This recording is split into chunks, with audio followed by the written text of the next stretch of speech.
Since we're on our atheist shit tonight, decided I'd play it a little bit. The Nobility and Value of Working Class Jobs by Jordan Peterson. Working class jobs. This is how you keep the people down. That's one of the things that's really characteristic of working class jobs, I think, much more so than more intellectually complicated, abstract jobs. That suit is horrific. One of the things you have to be a good person to be around to do well at a working class job, because the jobs themselves are quite difficult. They're physically strenuous, they're demanding, and the payoff for that in part can be the camaraderie that emerges as a consequence of the shared enterprise, and that can make those jobs extremely worthwhile. The consequence of the shared enterprise. Sure is a great way of saying being underpaid to work in, let's say, an Amazon sweatshop. Make very, very good friends in a working class environment, and it's also very frequently the case that those working class environments are characterized by an extremely high level of sophisticated humor, is that they run on like derisive play. And it's one of the things I really liked about the restaurant is people are always playing tricks on each other and making jokes and having a kind of dark fun, and everyone was participating in that. This happens in every job, everywhere, always, all the time. At least when you have charisma like your boy. Anyone you have rapport with, everyone, this is just having friends, Jordan. Yeah, this is getting along with other people. You don't need this specifically for underpaid blue-collar jobs. Give them the means of their production, and the dark things will still be happening. They will still have camaraderie. And wouldn't you know it, they'll be able to have comfortable and happy lives too. What the fuck? Let's go. It was certainly the case. I had a lot of working class jobs. Me and the boys at the sugar plantation just having a laugh. True. You know, when you're out there breaking rocks with a sledgehammer and you just break out into spontaneous song, that's hey, look, without the spontaneous song in the chained together break rocking community, think of the types of music we wouldn't have. Gospel. Soul. Jobs from the time I was 14 till the time I was about 25, I would say, and it was definitely the case. See, if you frame it, that ethos of harsh play. When I worked at this railway crew in northern Saskatchewan in the summer one year, and it's quivering. I was what the hell they call it, a peanut pounder. I think that was my job. I had this thing that looked like a lead tin can on the end of a stick, and I followed this machine that went down the tracks and laid down the plates that rails fit in, and there'd be a hole that was drilled into the plate, and then these things called peanuts held the plate in place so that someone come along and then spike the plate into place. And the guy in front of me would drop this little wooden dowel, stuff, which kind of looked like a peanut, hence the name, into the hole to hold the plate solid, and I would whack it with this lead can on the end of a stick, and that's what I did all day. Was lead can on the end of a stick for like 16 hours out in the hot sun. Yeah, sounds fucking miserable. You probably should have been paid more than you were for that job. 16 hours in the hot sun for that shit sounds fucking awful. That doesn't sound like a good job at all. He's wearing Two-Face's he's wearing Two-Face's suit, Corn Papa. Yes, he is. But he's not wearing his pants. He only has one. He has one Face's pants and Two-Face's top. I did that for months, and it was an interesting place to begin working at. I write about this a bit in The Villain, Single Face. A villain with only one face. Beyond Order. I believe it's in Beyond Order. Because there was an initiation ceremony that went along with He's describing a hammer, yeah. With the but it's more like a mallet. With the job. So when I first showed up on the crew, no one was particularly friendly. It was all men. And they were rough guys. Like a lot of them were native guys from Cree Indian guys from Saskatchewan. A lot of them had been in prison. They were rough guys, and they weren't that friendly. A lot of them have been in prison. Glosses over that. There's no systemic reason for any of this happening. All of this is just happenstance. It all is just how it worked out. No reason for any of this, or why the class has a lot of these people in it, or why this specific kind of unenjoyable labor is only allowed for the very young white boy or the ex-criminal minority. No idea at all. No, we're just skipping over that. This is about life lessons. These were hard men. If you were new, and they gave you a rough time. So everybody who came on board and the crew got a stupid nickname. Mine was Howdy Doody, which was this red-headed freckled puppet with big ears from the 1950s. And I asked one guy why he called me Howdy Doody, and he said, because you look nothing like him, which I thought was extremely witty answer, a very funny answer. And anyways, it was a bit of a derogatory I feel like I've heard him tell this story before. Nickname, and part of it was delivered to see if you had enough of a sense of humor to accept it without getting all, narcissistically puffed up and irritable about it. Okay. To which I would think he would claim that I was someone who was like that because I'm a lefty, and I think that, like, the language that we use for people is important and stuff like that. He would be horribly upset to find out that we also gave nicknames to everybody. I gave nicknames to fucking everybody I worked with. This is a normal thing. Also, giving people a hard time is a thing that happens. And I'll tell you this, there is no more savage space than a leftist group chat, okay? No more savage. And so it got shortened eventually to Howdy, which was a lot better because there was kind of a cowboy chic thing going on with that. And that was a lot better. And but there was this period where... Have you ever seen a Twitter debate? Like, leftists are funny, dude. Super funny. I don't know. Like, there was a period of time where it was like moral outrage, and then maybe just like halfway through 2020, every leftist just got like, nah, fuck this, and no one gives a fuck anymore. Super great, super funny. People say all sorts of wild shit without ever breaking the lefty rules, because there are some rules to it, and the rules are try not to be a bag of shit when you shit on somebody. When you shit on somebody, you can be funny and you can be right, but like owning them doesn't involve being a total bag of shit. You know what I mean? And that's why they're so savage, because they have to be funny. We're funny, for example. What's this? As always, evil flourishes when good men stand aside. God damn it, you did it again. With the proper vision and aim, all could have all that is needed, perhaps even all that is wanted. The question then seems to be, can you deliver on this promise? Several conflict analysts are citing your lack of wartime experience as a cause for concern. Those people have gone out of their minds. The culture war in the West is real, and culture is losing. And the culture war is now truly part of why we have a war. And it's a real war.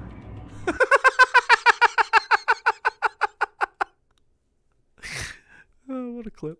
you got ribbed a lot. Get ribbed. 2 weeks about. And if you Ever been ribbed, didn't chat? collapse under the weight of the teasing, then, and you did your damn job, and you know, you're reasonably entertaining to be around, then The weight of the teasing. the doors opened and you were now part of the crew. There was one guy there, I wrote about him, Lunch Bucket. He's just explaining to everybody social rapport. And then after you spend some time with them, they treat you like they know you. Yes, indeed. name, that was his nickname. Too long since you've been subscribed, Holly. Lunch Bucket. He showed up on the crew with a lunch bucket, and that was a bad idea because it's obvious that his mom had packed it.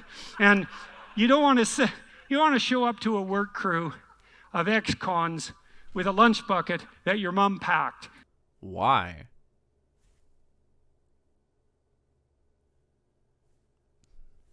That's bullshit. Be like, bro, my mom packed me this lunch. Check it out. She gave me the ashes from her ashtray, 3 warm Busch Lights, and some cheese and crackers wrapped, not like put in a Ziploc bag, but wrapped in plastic wrap because she was out of Ziploc bags and she thought that the cellophane would just be as good as a bag. But it wasn't as good as a bag. It was worse than a bag, and everything in there is like dried out. That's what I would get from my mom. It's not true. She'd probably send me home with some. She always tries to cook. I'm better. Bad look. And so he was called Lunch Bucket. Actually, you know what she did used to do? Let's talk about my mom's actual lunches when I was a kid, because I just slandered her name. She's a very cute mom. She always did a very good job with this kind of stuff. I was taken care of as a kid. Love her to death. She's a good lady, but she's also a drunk. And she smokes a lot, so that's what I associate with her. But nonetheless, my lunches, I told my mom for years, I don't like peanut butter and jelly sandwiches. To this day, I don't like peanut butter and jelly sandwiches. I mean, I don't hate them, but I don't want one. I don't ever want one. I'll take a peanut butter sandwich. Peanut butter and jelly is too sweet. Fuck that. I've never liked them, not as a kid, not now. It's never been a tasty thing for me. It's always been I guess I'll eat it. And this lady would fucking put them in my lunch every once in a while. And I would go home and be like, bro, I don't like peanut butter and jelly sandwiches. And I think to this day, she still doesn't fucking remember that. She just deletes that from her brain. I don't know why.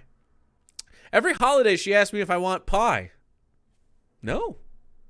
I'll try your pie. I'll try one bite of your pie. I don't know, man.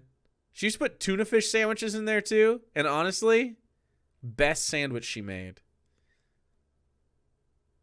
I like peanut butter. Peanut butter is a little savory, a little sweet, nutty. Get a little protein in you. Feels like you're eating food. If you do strawberry preserves, I really don't still want them on the sandwich. I feel like to some extent you need the jelly for lubrication. But I'd rather just have a drink. I'd rather have honestly, peanut butter sandwich and a Diet Coke cold.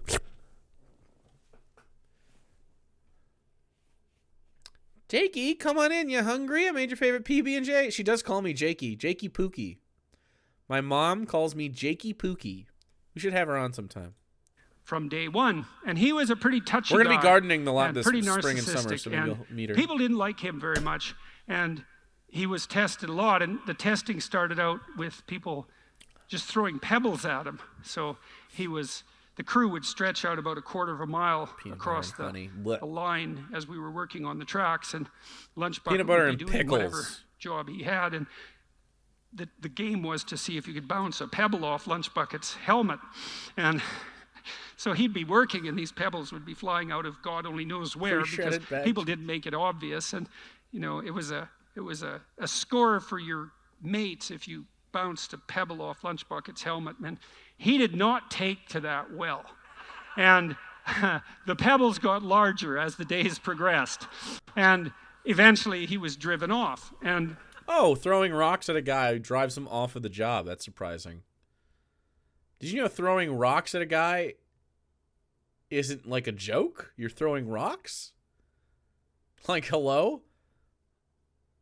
Like, you can playfully throw pebbles at somebody, of course, but sounds like what you described was just everybody threw rocks at this guy and didn't really talk about it.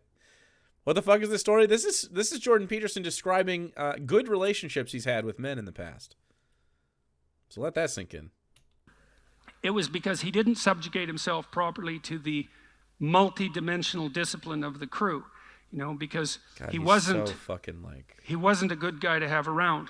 He couldn't take a ribbing. He didn't have a sense of humor.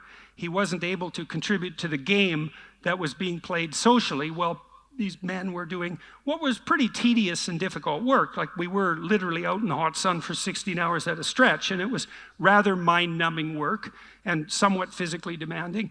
The peanut pounding wasn't particularly difficult, but the spike pounding was, and you need some camaraderie in those positions so that your life is rendered maybe not just tolerable, but even enjoyable in principle.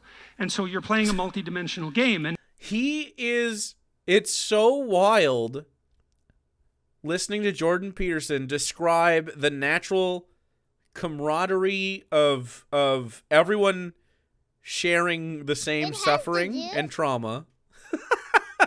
To some degree, like I would say work is trauma, but to varying degrees. Some of it's good, but it all hurts. Ironic, a lot of Peterson fans are the awkward guys that were bullied in high school, yet Peterson is teaching them to be okay with bullying. Thoughts? Not great. Forrest Beyond, thanks for the 100 biddies. Snowdona, thanks for the follow. Yeah, I mean, be okay with being bullied is some good stuff. And if you're willing to subjugate yourself to that discipline, then you learn how to play that game. And how about this, Jordan? If you throw rocks at me, I tell you all to stop, and then you listen to me because I'm in charge now. You don't get to throw fucking rocks at me, bro. You can talk to me like an adult. You can just fucking talk to me, you fucking weirdo. Let me throw rocks at you. What the fuck? You like...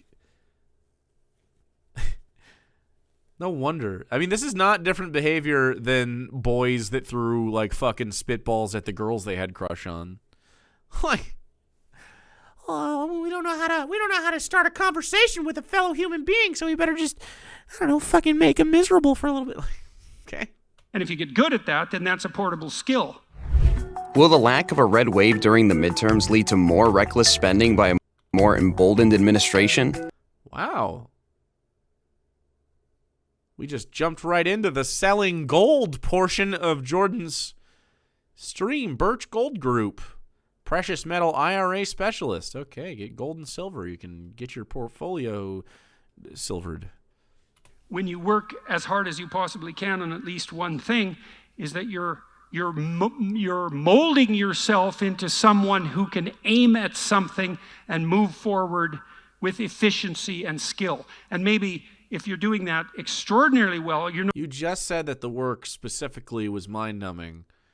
Like, do you think that the goal that you were trying to accomplish there was worth the compensation that you received and the time that you spent? Because if you do, that's fantastic, because you seem to find a lot of values in the ritual abuse of newcomers to that job space. But I don't think anyone would agree with you that shared that job with you, because you were the one that had the ability to just have it for the summer and not rely on it for your fucking bills. You're a class tourist.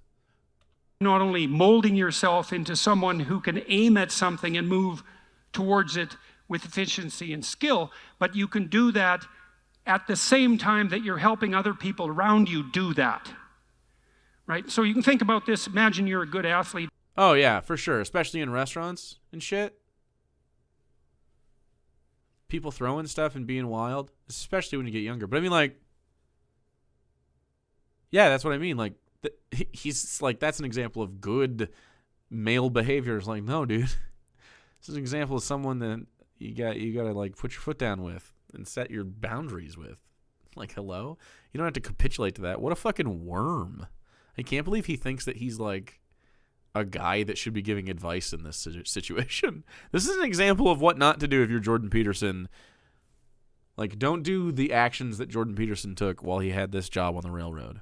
On a team, and you might say, well, what does it mean to be a good athlete? And you might say, well, I'm a soccer player, a football player. Gold is associated with wealth to them.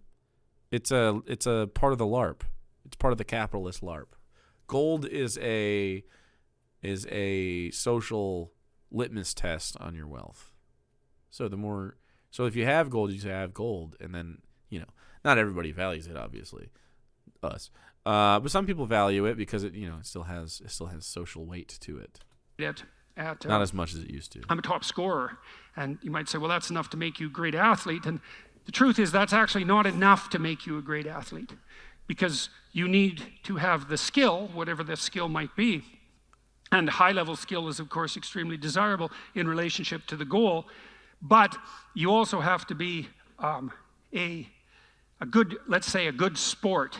And that's a rather trivial description for something that's actually quite a profound moral accomplishment. So if you're not only a highly skilled athlete in the technical sense, but you're a good sport, it means that while you practice your skill, whatever that is, you also elevate the ability of all your teammates to to LeBron to James. make their skill manifest and also to improve their skill. Passing the ball. And you do Let's that go. simultaneously, right? And that's a high level of athletic ethos. Is you're a good athlete and you're a good team player, and the union of those two things might make you something approximating a good person. And that's transportable. I think part of the reason that we admire sports heroes, when they're sports heroes in the truest sense, is because if they are ritual models of emulation in relationship to the development of high-level skill, and they're also admirable team players in the highest sense, then they actually are like something approximating admirable citizens in the truest sense. And this is... I feel like he's just sort of like talking about stuff. Like, this is vaguely... The nobility and value of work. This is vaguely about working class jobs. The nobility and value of working class jobs. So, being good at a sport does not translate to being a good human. I think that goes, I mean, there's illustrations to describe this throughout the profession. You know, there's lots of dudes that play sports that aren't good. I would say the best thing you can say about sports is that I think that there is a purity and goodness out of competition when the stakes are agreed upon and everyone consents to everything.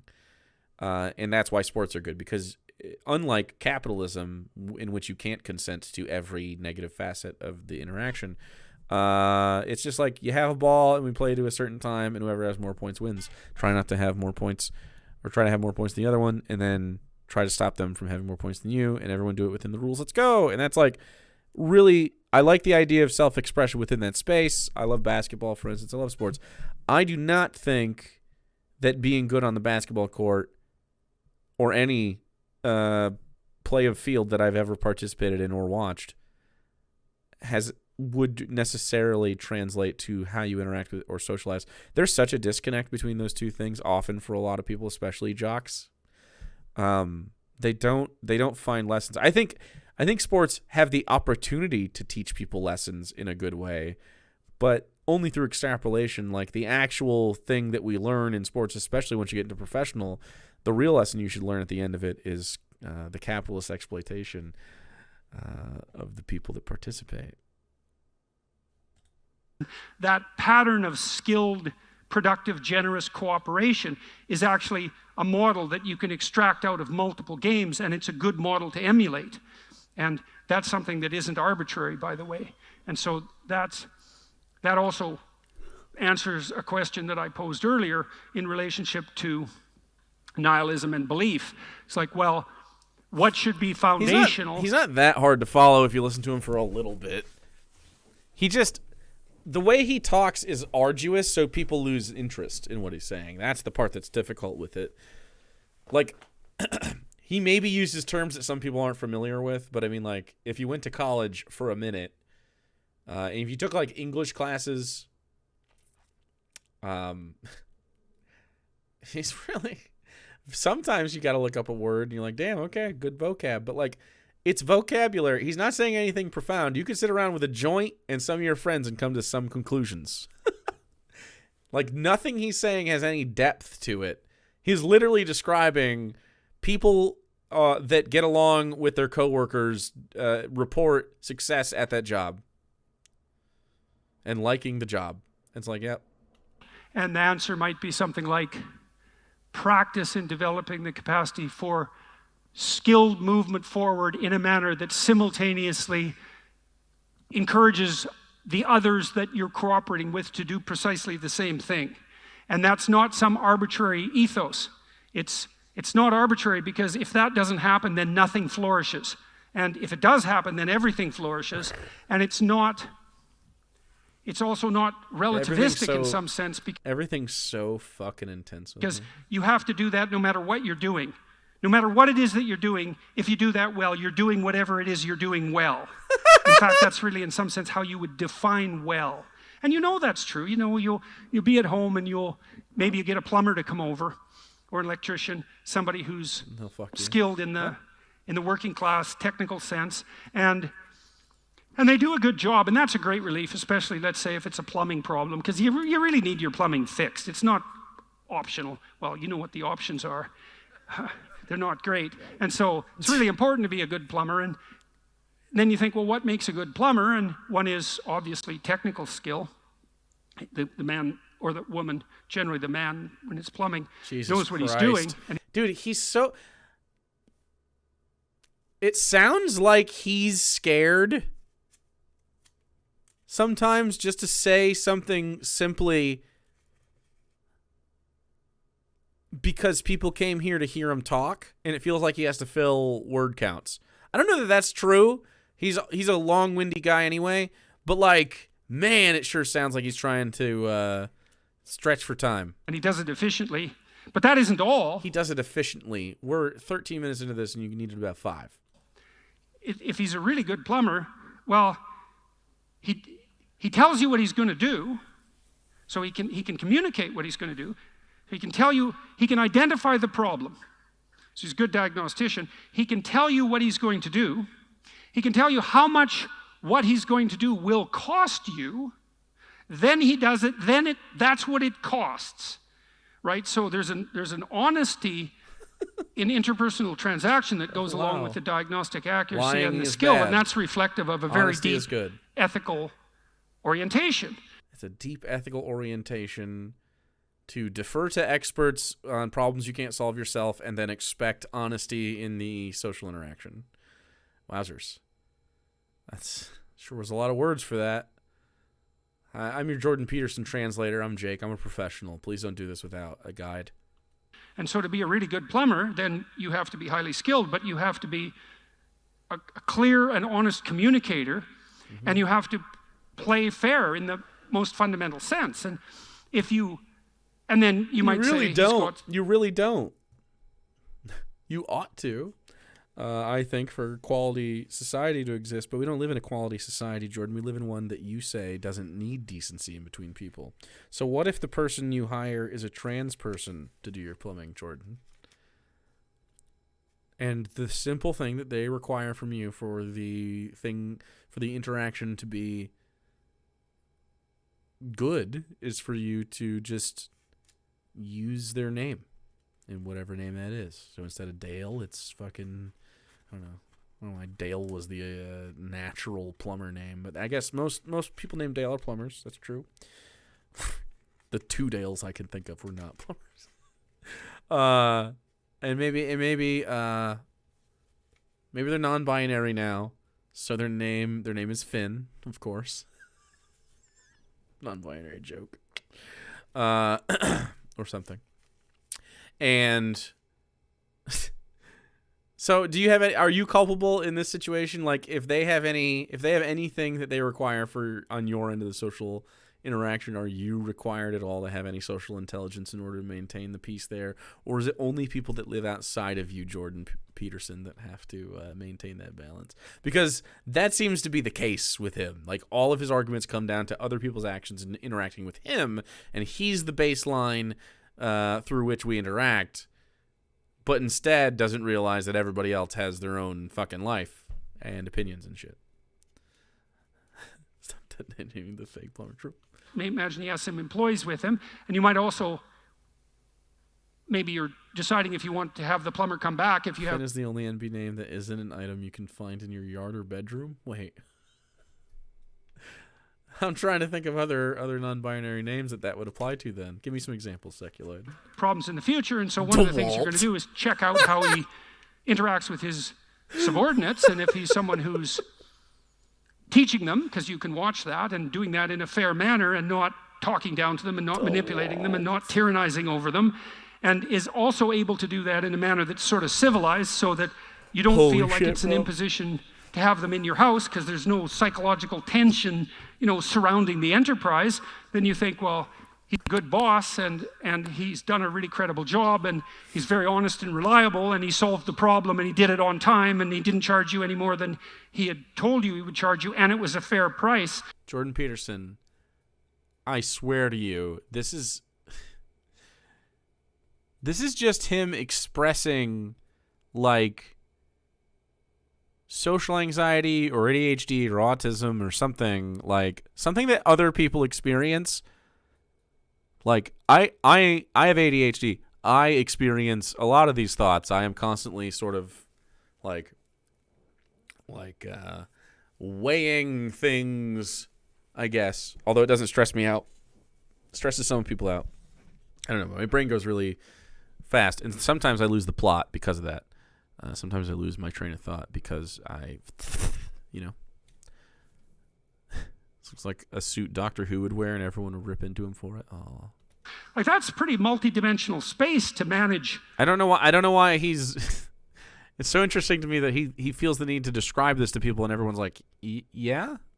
I think most people, when you talk to them, like, what are the variables? Can you name every variable you think about in a social interaction? He's just describing them and pretending it's profound. Like, what do you think of when you think of interacting with someone? Oh boy, lots. Simultaneously, right? That's a very sophisticated mode of ethical conduct. It can't be just reduced to being a good plumber in the technical sense. It's being a good person who happens to be a plumber, and that is success in a microcosm that is truly reflective of society at a much broader level. And it's definitely the case, I think this is absolutely clear, that the integrity of our society depends in no small part on the minority of people, and often working class people, who do that sort of thing exceptionally well, right? They're the people who they build everything and they keep everything going.